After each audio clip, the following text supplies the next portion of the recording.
नमस्कार, आपण पाहत आहे भांडा फोड न्यूज. एका दमात भ्रष्टाचारी कोमात.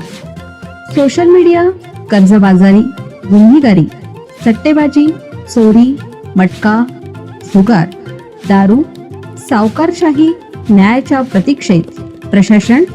भांडाफोड न्यूज. एका दमात भ्रष्टाचारी कोमात. कोल्हापूर जिल्ह्यात दारूच्या तस्करीत राजस्थानसह मध्य प्रदेशातील टोळ्यांची दहशत. विदेशी दारूच्या किमतीत दरवाढ झाल्याने राजस्थान, हिमाचलसह मध्य प्रदेशातील कुख्यात संघटित तस्करी टोळ्या सक्रिय झाल्या आहेत. पुणे, बेंगळूर, रत्नागिरी, नागपूर महामार्गावर सीमावर्ती भागात तस्करी लॉबीने दहशत निर्माण केली आहे. राज्य उत्पादन शुल्क भरारी पथकाने पंधरवड्यापूर्वी कोल्हापूर गारगोटी मार्गावर हनबरवाडीजवळ मध्य प्रदेशातील ठाकूर सिंग टोळीतील दोघांना जेरबंद करून 1,20,00,000चा दारूसाठा जप्त केला.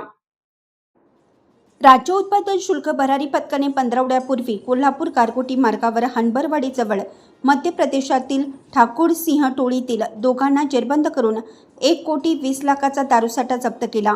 पाठोपाठ राजस्थानात जालोर जिल्ह्यात बिश्नोई टोळीशी लागेबांधे असलेल्या भलाराम बिश्नोई याला जयसिंगपूर जवळील मजले खिंडीत बेड्या ठोकून 40 लाखाचा बनावट दारूसाठा हस्तगत करण्यात आला.